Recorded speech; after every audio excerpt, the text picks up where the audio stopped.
Okay, we'll kick off. So welcome to everybody to the Careers Information Evening this year.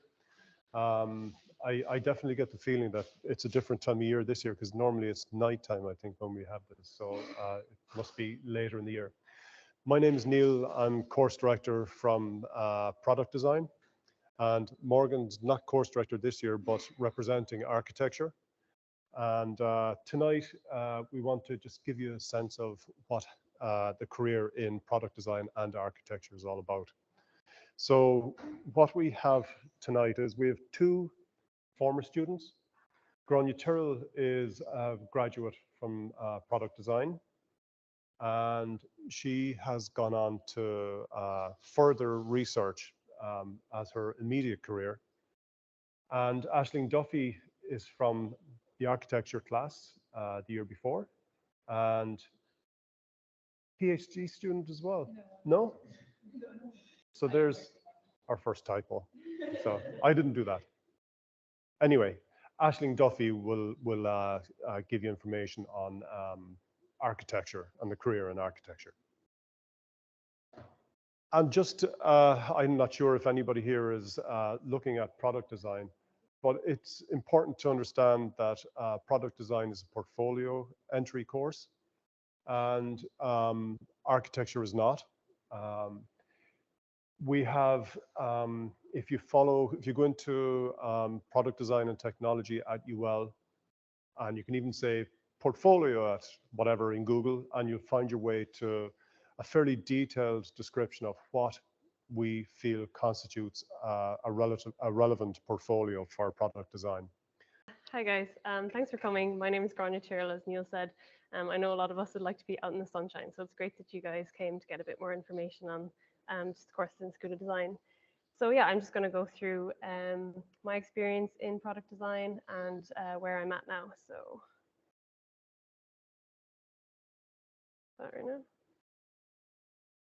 Yeah, first of all, what attracted me to UL? I actually originally wanted to do architecture, and I did a lot of open days across Ireland and came to UL for the open day in architecture. And that was when I heard about product design. So they kind of stole me over that way, but I suppose similar minds anyway.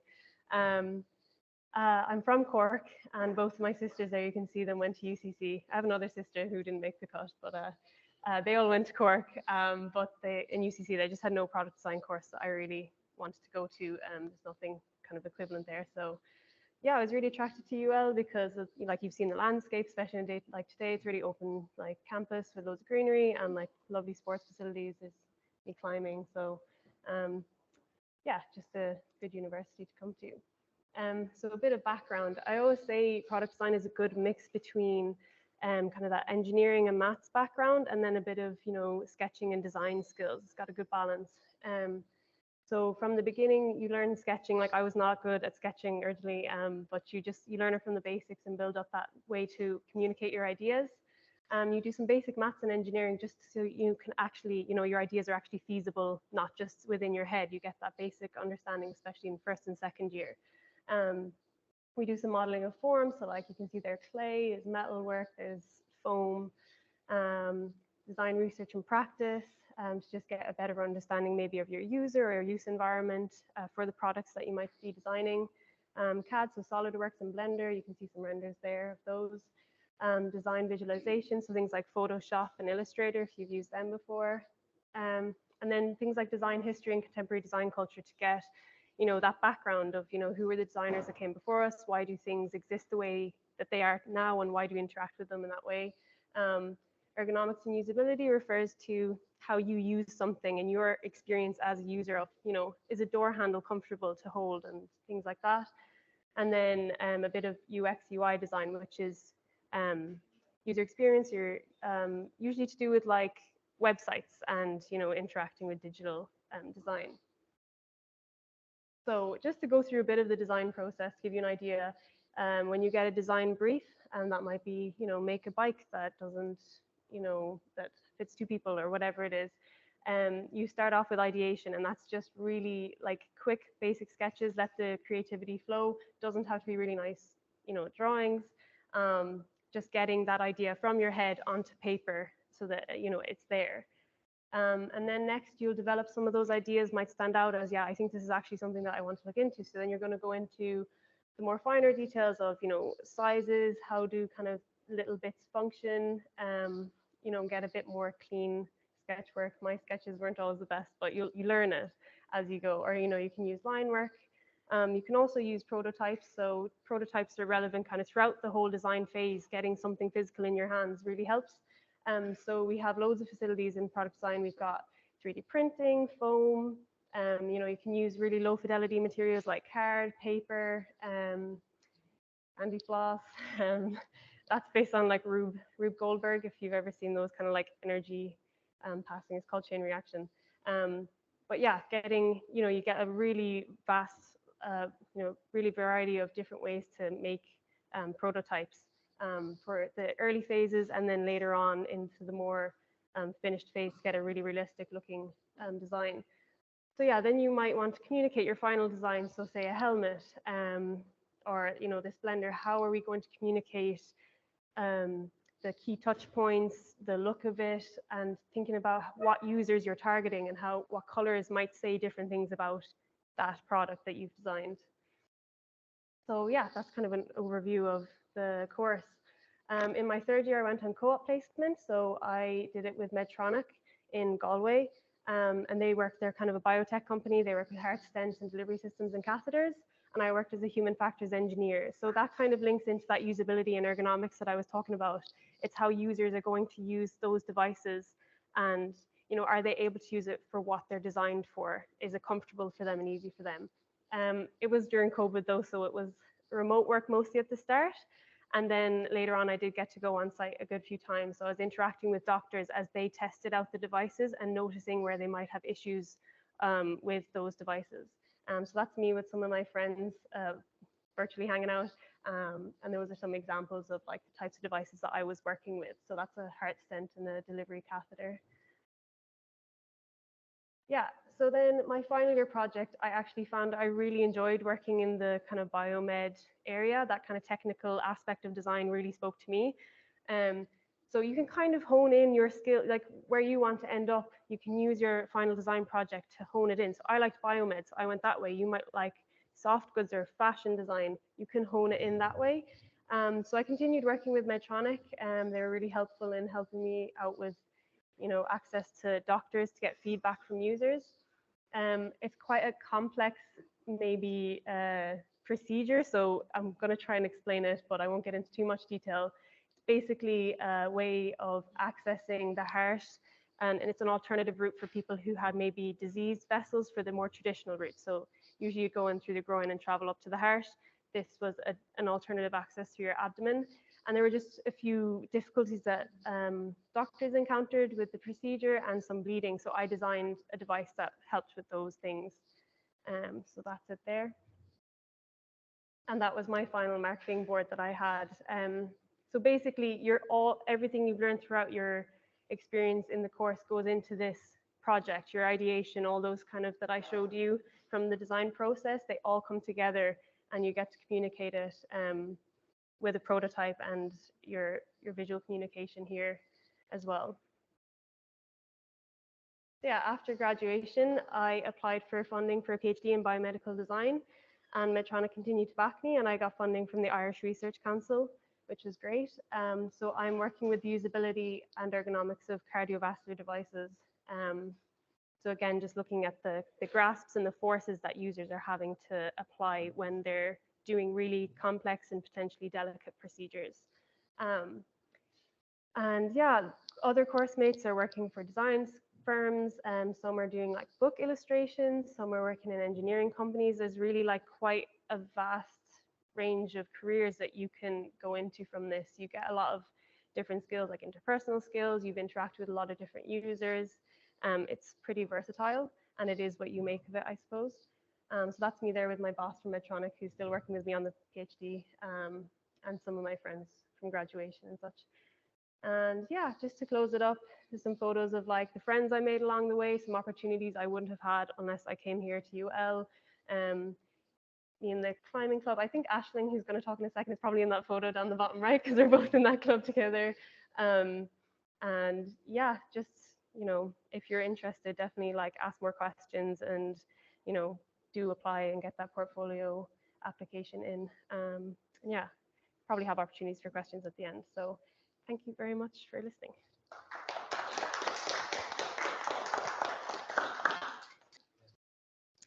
Hi guys, thank you very much for coming. I appreciate you taking your time to come and find out some more about architecture and product design. My name's Ashling and I graduated from architecture in 2021. So yeah, so I'm just going to talk you through my experience in the course and then a little bit about what I'm doing now. I'm not doing a PhD. I'm currently working in an architecture office in Limerick City. Just to clear that up. Okay, so what attracted me to UL? So I'm actually live quite close to here. I live about a 15-minute walk from UL. So that was one of the main things that attracted me, was the location. I spent a lot of time growing up around this campus, and I knew that it was a beautiful place to come and study. So I also knew lots of people who studied here as well, and they had given me very good feedback of what UL was like as a place to study. I came to the architecture studio when I was in 4th year, 5th year, and 6th year. I was a bit obsessed with the studio. I think it's as a place to study, if you're anyway creative minded or social minded or anything, it's a great way of learning. It's kind of quite a community here, so that attracted me also. Also, there's just great opportunities here to travel. There was a lot of opportunities to travel while I was studying here, and just kind of as a like Rania said, we had a lot of opportunities to join clubs and get a well-rounded experience of college, I suppose. Okay, next slide. So just a bit about the course itself. So architecture from the very start is centralized around the main module, which is design studio.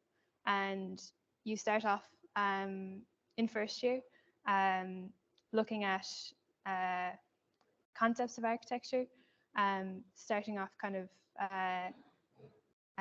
designing kind of small spaces or like in this, I don't know if you can see in this photo here, that was the first project we did in first year. If you can see the kind of everyone standing up holding these timber frames. So in the first week of college, we were brought out into Limerick City and given some timber and asked to design a space. So that was a great introduction to kind of to what architecture is about. So design studio kind of is what you spend most of your time on in the studio. We were given a desk at the start of the year, and that's your space, that's your workspace.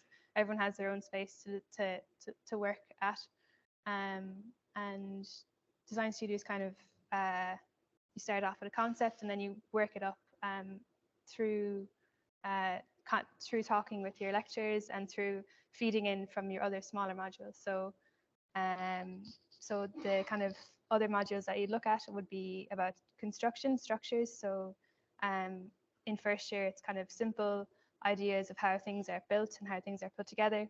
And then as you go through the following years, it's kind of more so looking at kind of looking into the finer detail of different materials like timber, concrete. So you kind of build up this knowledge through all of your smaller modules, and then you apply that to Design Studio, which is your main module.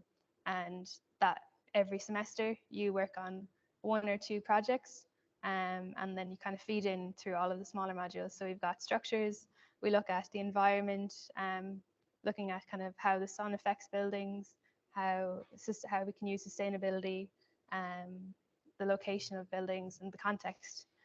We also study from first year architecture history. So looking at kind of the history of architecture and kind of how that's developed over time. And you get a really good understanding of where we're at now and why we design the way we do now based on what's happened in the past. And also I think that one thing that's really important to know is that you don't need to come into architecture with a very good drawing, with very good drawing skills, because that's another module that we start in first year, and you kind of work up your way, starting off learning about pencil drawing, about the right way to sketch, about kind of refining an idea of sketching and using sketching to kind of help you to design. And then working up through second year and third year, you start to learn about technical drawing, so CAD, 3D design on the computer, and also looking at kind of ideas about Photoshop. And you kind of learn through doing, you kind of learn all these other skills. So that's first year to third year. You have design studio, and then you have looking at construction, the environment, history, and drawing.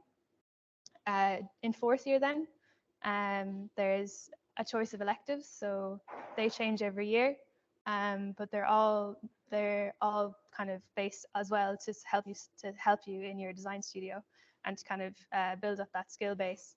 And they're kind of, once you start to get an idea of why you're interested in architecture, you can kind of hone in onto a certain topic. So when I was in fourth year, I did trying to think now, what did I do? I did one module which was looking at kind of it was kind of involved with the county council, and we were looking at Limerick City and kind of building a connection with the county council, and kind of looking at we're kind of studying the streets and kind of communicating with the public and stuff. And there's other electives like looking at timber construction is one of them. Also, you can see there that middle picture there is from one of the ones we did called we were looking at George and Limerick, and like kind of involving the public in discussion about designing in the city. So then another thing that happens every year is there's a study trip about halfway through the year, and that helps to build into your design studio. So in first year we went to Paris, and we kind of spent 4 days looking at kind of history, the architecture history in Paris, and also some modern buildings, and kind of building that into our what we were doing in the studio. So then coming back and using that research to help us with our design. So architecture is a bit different from other courses in UL, in that you don't study for a whole semester and then at the end of the semester you do an exam. It's not like that. It's more so about continuous review-based assessment. So throughout the semester, you kind of build up your project and have discussions with your lecturers, and at the end you have a review where you present your work. And I think that it's a good way to work, because you kind of build up a skill set of presenting to the public and kind of defending yourself almost to your peers and to the reviewers.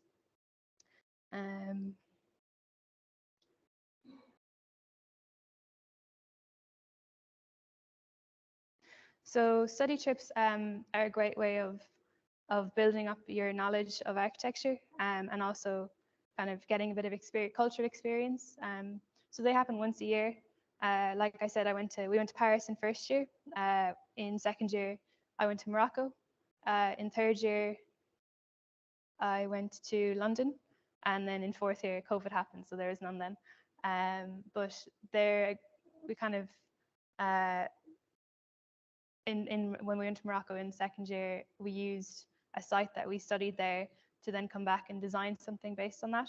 So you kind of spend a week looking at the culture, other design and architecture in the area, and then kind of spend a lot of time sketching and discussing architecture in a different setting, in a different environment. So you're thinking about lots of different environments when you're going on these trips. And there's also the Architecture Society. So that's a student-run thing. And they also go on trips. So that's kind of an additional thing that, aside from the studio, you have this culture of the students that that organize their own trips. They organize talks on architecture, on like careers, career advice, and it's a nice way to kind of build up those friendships in the community within the course. So another thing that is quite different from other courses in UL is that there is no organized co-op from the university. So that's a normal thing. It happens in most architecture schools in Ireland and abroad. Architecture is a 5-year course, and then after 3 years, you're considered a part one. You have a part one qualification. So that means that you're kind of qualified to work in an architecture studio as an assistant. So that's the time after 3 years that people take a gap year. So I took a gap year from college after 3rd year. I spent a little bit of time traveling, and I also worked in an architecture office for 8 months. That was in Limerick City, and it was a really, really great experience to kind of get an idea of what the architecture career was like. There's also lots of opportunities to work within UL with Sol doing research projects, which usually run during the summer. And you kind of return after 4th year with like knowledge of what working in a practice is like, and that helps you with your 4th year and 5th year of college. So the majority of students take that gap year. Some don't for various reasons, but it's a good way of kind of getting that knowledge of what the career is like before you finish college, and decide what you want to do. So those are some pictures of me on my gap year, some architectural and some climbing orientated, and that's a drawing from a research project that I was involved in Ennis during my gap year. So then I spoke a little bit about 4th year and the electives, and then 5th year is the final year, and that's based similarly to a final year project that you would have in other courses, but it's more so a thesis which involves research and the final design.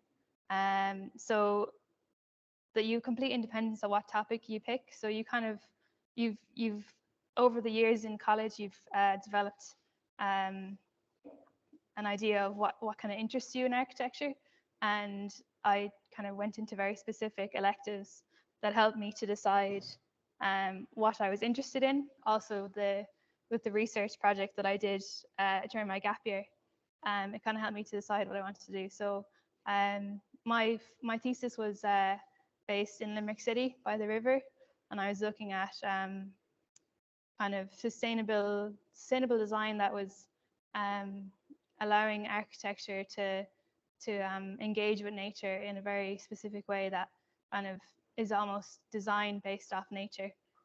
So I was looking at aspects of chaos theory, looking at kind of fractal patterns and this kind of thing, and applying it to architecture.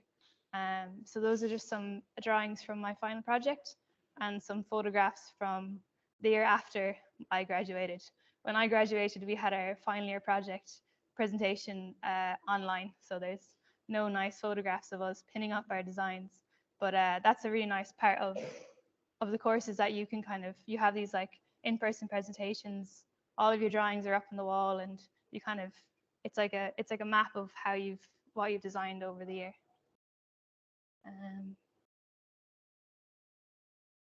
So then after graduation, so like I said, I graduated in 2021. I graduated as a part 2 architect, which means that I'm with an undergraduate degree. So that means that you're able to work in an architecture practice as a graduate architect. At that point, you're not considered an architect. They still require you to partake in a study to become a part 3 architect as a registered architect. So that requires 1 to 2 years part-time study while you're working in an office. So that's just something to note, that once you finish your undergraduate degree, to actually become a registered architect, you still need to do some more study. Registering a registered architect just means that you're allowed to sign off on a final design, and basically have your own architecture company. That's kind of the simple way of putting it. But you can still work in it as in an architecture office. Working in architecture is what I'm doing right now. So and then it's not kind of when I finished, I was kind of not sure what I wanted to do, but I knew that I kind of wanted to get some experience working in an architecture practice. So I got a job working in Drake Harrigan Architects, which is a practice in Limerick. They're quite a small practice, but they do a good variety of different types of work. So we work on school extensions, a lot of conservation work. So you can see there, that middle picture is a photograph of us doing some roof repairs on a very old house in Clare. You can also see us kind of looking at some ideas for interior design, which I find quite enjoyable. And also that's a new project we just finished in Limerick City on the right there. So it's kind of a nice array of different types of architecture. I work in quite a small practice. It's kind of I wouldn't say I'd be the type of person who'd like to work in a very big practice, but there's lots of different types of architecture companies that you can go into. Some are more based on the technical side, some are more based on the kind of design side and the creative side. It's a really wide range of different kind of practices you can go into. Also, there are so many different kind of offshoots of architecture that you can go into as well, such as doing a research master's afterwards, PhD. You can go into urban planning. There's lots of jobs coming up recently in sustainability, in research for that, in project management. I know someone who finished their part 1 and decided to change and do project management after they did their gap year, because they realized that they really enjoyed the kind of on-site side of things, working in buildings and that kind of thing. So there's also kind of just give you a bit of an idea of how much of the class that I graduated in. There's 19 of us working in architecture practices, and of those 15 are working in Ireland and 4 are working abroad. So that's quite a large amount, I would say. I think in other years there's probably been less that have gone on to architecture practices. I think it's just kind of our year that was very specifically interested in going straight into the work in architecture. I know that the year before us, because it was COVID, an awful lot of them went into further research, further study. So, and of those people, some of them went into things like set design, interior design, graphic design, sustainability. I know that about, I think I know about 4 or 5 people working for companies like Netflix and Disney, doing kind of set design work, basically designing the sets for the movies. So that's kind of something that you might not think about as being architecture, but I suppose it is. And yeah, I think that's about it.